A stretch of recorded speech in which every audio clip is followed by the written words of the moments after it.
야, 이게 앞으로 10년 지나면 망하겠구나. 우리 민주진보 진영이 제가 10년 지나면 망하겠구나. 그렇게 생각을 했습니다. 어제 오늘 며칠 동안 이렇게 보면서 느낀 게 역할 분담이 있는 것 같아요. 지금 김민석 총리는 내일 출마 기자회견을 한다고 그러죠. 예, 그 광주에서 반도체 공장 부지에서 이제 출마 기자회견을 하고 그 다음에 광화문에서 또 이어서 출마 기자회견을 하는 걸로 지금 보도가 나오고 있어요. 그래서 김민석 의원은 메가 프로젝트 쪽에 좀 비중을 두고 있습니다. 무게중심을. 예, 그 발언을 이렇게 들어보시면은 김민석 대표의 역할은 물론 통체적으로 이재명 국민주권 정부의 성공을 뒷받침하는 그런 당대표가 되겠다라는 게 기본적인 방향인데 그 중에서도 메가 프로젝트를 성공시키기 위해서 당대표로서 이제 역할을 하겠다. 이런 쪽에 이제 좀 중점을 두고 있어요. 그런데 송영길 의원은 어느 쪽에 지금 비중을 두고 있으시냐면 2030 정책에 비중을 두고 있습니다. 그러니까 역할 분담을 한 것 같아요. 그 김민석 총리는 메가 프로젝트, 그 다음에 송영길 의원은 2030. 이 두 가지 문제를 당대표 선거 과정에서 쟁점화하고 의제화해서 우리 민주당 당원들과 민주당 지지층들이 지금 국민주권 정부가 어디에 중점을 두고 있는지 이것을 정확히 인식하도록 하고 민주당 의원들도 메가 프로젝트와 2030 전략의 정책에 집중할 수 있는 그런 당내 분위기를 만들어 보겠다라는 게 이번 당대표 선거의 목표가 아닌가 이렇게 보입니다. 그러니까 뭐 단지 정청래를 못 깎겠다 뭐 이런 정도로 끝나는 게 아니고 민주당을 완전히 이재명 국민주권 정부와 일체화시키겠다. 혼연일체로 만들어가겠다. 그래서 메가 프로젝트의 성공을 위해서 그리고 2030을 위한 그러한 정당으로 바꿀 수 있도록. 자, 그래서 송영길 의원이 2030 정책과 관련해서 더불어민주당 대학생위원회 당원 총회에 참석을 해서 발언을 한 내용이 있습니다. 이거 함께 들어보시고 2030 전략에 대해서 이야기 조금 더 나눠보겠습니다. 저는 지금 아직 당대표 제가 출마 선언 안 했습니다만 제가 당대표가 된다면 2030 특별위원회를 구성을 해서 정말 2030에 대한 근본적 대책을 수립하고 당의 당력을 집중해야 된다고 봅니다. 2030년 대통령 선거가 있습니다. 정권 재창출이 민주당 개혁의 핵심이냐. 보안 수사권 여부 논쟁으로 난세다가 정권 뺏기면 무슨 의미가 있습니까? 그게 무슨 바로 다 원상 회복될 겁니다. 앙시앙 레짐이 다시 돌아오게 될 것입니다. 우리는 윤석열 정권 2년 반을 통해서 뼈저리게 경험했습니다. 이 시대 최대의 계획 과제는 정말 우리 2030 세대의 여러분들의 그런 미래를 받아서 민주당이 앞으로 나아가는 것입니다. 그래서 제가 최근에 제안했던 게 장보고 프로젝트입니다. 매년 10,000명씩 앞으로 향후 정권 재창출을 한다면 10만 명의 우리 청년 학생들을 전 세계 1년, 2년 정도씩 파견을 해서 정말 세계 글로벌 코리아의 그런 토대를 만드는 10만 양병설 같은 그런 토대, 청년 우리 창업자들 그리고 민간 외교관을 만들어서 1960년대 존 F 케네디 대통령이 그 20만 명이 넘는 평화봉사단을 전 세계에 파병해서 글로벌 아메리카, 박스 아메리카의 그런 토대를 만들었던 것처럼 해야 된다고 봅니다. 새로운 희망을 제시할 수 있는 그런 장보고 프로젝트를 강력히 제안해서 정부에서도 긍정적으로 검토하고 있는 것으로 알고 있습니다. 동시에 우리 청년들의 주거 문제 해결을 위해서 저는 충분히 서울 시내에 그런 부지를 확보할 수가 있다. 지금 우리 수도권에 약 100개가 넘는 대학이 있는데 대학 캠퍼스의 약 10% 일부 면적만 확보해도 전원 기숙사와 기숙형 아파트를 제공할 수 있는 부지를 서울 중심가에 확보할 수 있다고 생각합니다. 문제는 의지의 문제인데 제가 지금 청년주택에 대한 획기적 방안을 준비하고 있다는 말씀을 드리겠습니다. 그리고 제가 만약 당대표가 된다면 2030 특별위원회 지명직 2030 최고위원을 지명하고 그 최고위원이 2030 특별위원회 위원장을 맡아서 전폭적으로 우리 당력을 동원해서 20, 30대 의견을 듣고 그들의 문제를 해결하기 위해서 당이 총력으로 나서야 한다고 생각합니다. 앞으로 연속 집권 문제 아까 말씀드렸잖아요. 우리가 2030에서 한 표라도 더 이기면 이제 민주정부 20년, 30년이 가능해요, 여러분. 이거 제가 그냥 허투루 말씀드리는 게 아니고 저는 아마 김민석 총리도 이 유권자 구조의 변화를 이재명 대통령님도 그렇고 이미 인식을 하셨다라고 봐요. 저는 10년 전부터 사실은 이 주장을 해왔어요. 주로 보수의 주력을 형성을 해왔던 6070 노년층이 점점 감소를 하고 대한민국 이제 민주화 세대였던 4050들이 대한민국의 이제 기성세대가 돼가고 있어요. 그 산업화 세대는 이제 저물어가고 민주화 세대가 지금 대한민국의 주류가 돼 있는 상태예요. 그래서 산업화 세대, 뭐 제가 정금자라고 얘기하는 6070 세대는 점점 돌아가실 수밖에 없잖아. 이거 뭐 슬픈 얘기긴 하지만은 아니 사람 나이 먹으면 죽는 건 뭐 어쩔 수 없는 문제 아니에요. 그래서 70대 이상에서 국민의힘 지지율이 70% 이상이 나옵니다.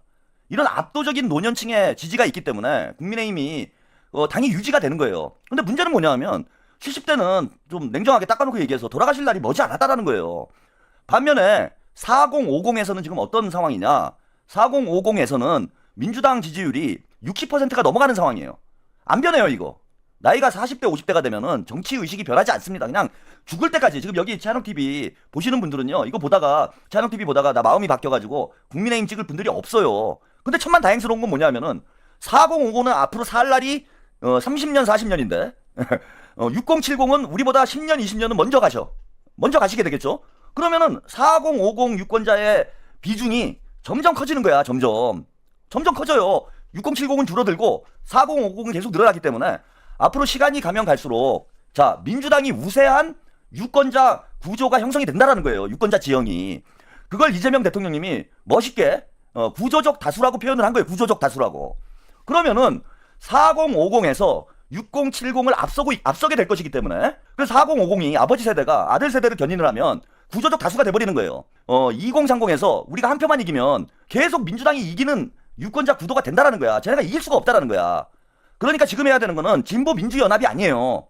지금 민주당 정치인들이 이 상황을 아직도 이해를 못 하시는 분들이 많은데 저는 진짜 천만다행인 게 이재명 대통령과 김민석 총리와 같은 그런 지혜로운 지도자가 있기 때문에 이 말을 제가 10년 동안 떠들어도 알아듣는 사람이 아무도 없었는데 드디어 알아주는 사람이 대통령과 당대표가 돼. 자, 민주진보 연합론이 아니고 세대 연합론으로 바뀌었다는 거야. 21세기에 들어서면서 이 유권자 구도가 재편이 됐고 민주화 세대가 산업화 세대보다 수적 우위에 올라서면서 예, 진보 민주 연합론이 아니고 세대 연합론으로 바뀌었다.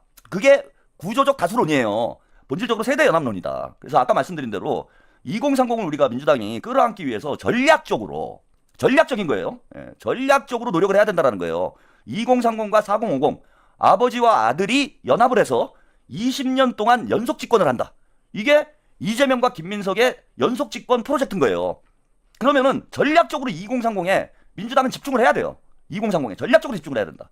그래서 정부 차원에서는 2030 아까 소영길 의원님도 두 가지 정도 말씀을 하셨는데 하나는 이제 장보고 프로젝트 이거 참 좋습니다. 예, 소영길 의원이 아무래도 시야가 넓다 보니까 국제문제 전문가시고 하다 보니까 장보고 프로젝트를 만들어서 우리 젊은이들을 전 세계로 파견을 해서 대한민국의 문화도 알리고 대한민국의 역사도 알리고 지금 K 컬처가 세계를 제패하고 있는 상황이잖아요. 전 세계에서 대한민국을 선망하고 부러워하는 그런 시대가 왔어요. 이럴 때 우리 젊은이들이 케네디가 자원봉사단을 그게 아마 무슨 프론티어인데 기억이 안 나네. 무슨 프론티어 무슨 그런 게 있었어. 그래갖고 전 세계의 해외 봉사단이죠. 국제 봉사단을 파견을 해가지고 미국의 어떤 국제적인 영향력도 확대를 하고 또 미국의 젊은이들이 세계를 보는 그러한 안목을 길러주고 이래서 미국이 초강대국으로 세계를 지배하는데 큰 그 밑바탕이 됐습니다. 20만 명, 30만 명 보내자 그러는데 더 많이 보내야 돼요. 더 많이 보내서 K-팝도 알리고 K-무비도 알리고 그래서 아무튼 소영길 의원 얘기대로 그 장보고 프로젝트 정부에서도 진지하게 검토를 하고 있다라니까 나라에서 지원해서 진짜 전 세계에 지금 K컬처를 선망하는 젊은이들에게 대한민국을 알릴 수 있는 민간 이제 외교 사절의 역할을 하는 거죠. 이건 정말 투자 가치가 그러니까 그 비용 대비 효과가 아주 큰 그런 가성비 프로젝트라고 저는 생각이 들어요. 그럼 우리 젊은이들이 이재명 정부에서 해외로 나가고 싶어하는 젊은이들 정말 많잖아요 요즘에. 근데 돈이 없어서 못 나가잖아. 이런 친구들을 해외로 보내서 본인들의 어떤 실력도 기르고 안목도 넓히고 또 대한민국의 국위도 선양하고 민간 외교 사절로서 또 K컬처, K푸드 이런 하여튼 확산에 천병의 역할을 하고 참 좋은 얘기입니다. 예, 그리고 이제 그 말씀했잖아요. 청년 주거 문제랄지 고시원에 산다 이런 이제 젊은이들도 우리들이 많이 보게 되는데 이런 주거 환경을 좀 개선하는 문제도 정부에서 더 적극적으로 제가 경험한 재밌는 얘기 하나 해드릴게요. 이게 2009년인가 10년인가 제가 그랬던 걸로 기억이 납니다. 제가 그 시민단체에서 일을 오래 했다고 그랬잖아요. 그래서 8.15가 되면 우리가 이제 통일 행사를 크게 해요. 우리 시민단체들이 모여가지고. 근데 그 8.15 행사를 이제 한양대학교에서 그게 그죠 2009년이나 한 10년쯤 됐던 것 같아요. 한양대에서 이제 수천 명의 시민들이 모여가지고 통일 행사를 한번 제가 기획을 해서 진행을 한 적이 있습니다. 그리고 이제 행사를 잘 마쳤어요. 어려운 상황에서 참 우여곡절이 많았는데 어렵게 이제 잘 마치고 한양대 학생들이 고생을 많이 해가지고 제가 행사가 끝난 다음에 한양대 학생들한테 고생했던 학생들한테 이제 한턱 내겠다. 이래서 한양대 근처에 있는 고깃집에 가서 대접을 했어요. 제가 회식을 했어. 그러니까 끝나고 뒤풀이죠. 뒤풀이. 그 젊은 친구들하고 이제 돼지갈비 먹으면서 뒤풀이를 했습니다. 그게 2010년인가 그럴 거예요 아마 제 기억에는. 뒤풀이를 하고 있는데 옆방에 이제 방처럼 돼 있는 이런 이제 한정식 갈비집이었는데 저희는 이제 학생들이 얼마 없었어요. 그러니까 얼마 안 되는 한양대 학생들이 한양대가 이제 학생운동의 메카였습니다. 학생운동권들이 대단히 많았던 그런 대학이었는데 이제 몇 명 안 남아가지고 한 10여 명도 안 되는 학생들을 데리고 같이 이제 뒤풀이를 하고 있었어요. 근데 옆에 이제 큰 방이 있었어. 큰 방. 거기에 이제 대학생들이 한 20, 30여 명이 모여가지고 뒤풀이를 하고 있는데 그 한가운데 웬 어르신이 앉아 있는 거예요. 그래서 아, 교수님이 학생들 데리고 와가지고 뭐 같이 뭐 식사를 하나 보다. 제가 그렇게 생각을 했어. 저렇게 이제 학생들한테 잘 배려를 하는 뭐 그런 교수님도 있네. 그리고 끝나가면서 이제 나오는데 제가 그 방을 어떤 분이신가 그러고 이렇게 힐끔 들여다봤어요. 근데 깜짝 놀란 게 당시 국회 부의장이었을 거예요. 국회 부의장. 국민의힘이 아니죠. 그때는 한나라당이었나? 새누리당이었나? 새누리당이었구나. 새누리당 출신의 국회 부의장이었던 김용호가 현직 국회 부의장이 한양대 학생들 20, 30명을 앉혀놓고 고기 먹으면서 학생들하고 대화를 하고 있더라고요. 그리고 얼마 지나지 않아서 한양대에 보수 동아리가 생겼어요. 보수 정치 동아리가 생겼어, 한양대. 그 뒤로 얼마 지나지 않아가지고. 제가 그때 뒤통수를 맞은 것 같았습니다. 기껏해야 우리는, 우리 민주진보 진영에서는 저같이 이름 없는 활동가들이 대학생들 몇 명 데리고 식사 대접하는 게 고작이었는데, 당시에 보수 진영은요, 국회의장이 그 김용호 씨가, 한양대 출신이 아닐 거예요. 대학생들 데려다 놓고 같이 고기 먹고 술 마시면서 아이들 작업하고 있었던 거예요. 한 방 크게 맞은 거예요, 제가. 와, 보수는 그동안 제가 생각했던 보수는 그냥 이권이나 쫓아다니고 자기들끼리 그죠 나눠 먹기나 하고 이런 세력들인 줄 알았는데 2010년에 국회의장까지 나서가지고 대학생들 한마디로 말씀드리면 대학생들 꼬시고 있었던 거예요. 야, 이게 앞으로 10년 지나면 망하겠구나. 우리 민주진보 진영이 제가 10년 지나면 망하겠구나 그렇게 생각을 했습니다.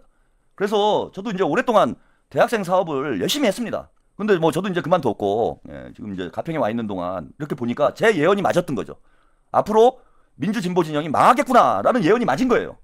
보수는 저런 유력한 정치인들까지 나서가지고 대학생들 꼬셔보겠다고 그 당시에 집권당이었어요. 집권 여당의 국회 부의장이 대학생을 꼬시려고 저렇게 열심히 하고 있었는데 그리고 10년이 지난 지금 어떻게 됐습니까?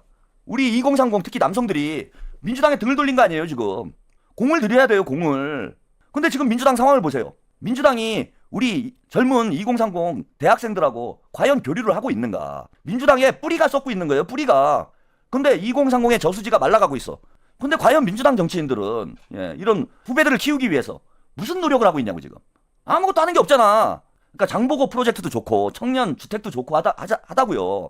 근데 다 무엇보다 중요한 게 뭐냐면 청년 정치인들, 청년 활동가들, 인재들을 키워야 돼요. 인재들을. 민주당이 해야 될 일이 정치를 할 수 있는 청년 정치인들을 키워야 될 거 아닙니까? 그러려면은 대학생들 뭐 속으로 들어가야 돼요. 뭐 학생운동까지는 아니어도 젊은이들 지금 대학생들하고 소통하고 교류하면서 2030의 미래 리더들을 키워 나가야 되는 겁니다. 지금 뭐 하냐고. 맨날 유튜브나 이 유튜브 저 유튜브 기웃거리면서 꽃감 빼먹기나 하고 앉아 있잖아.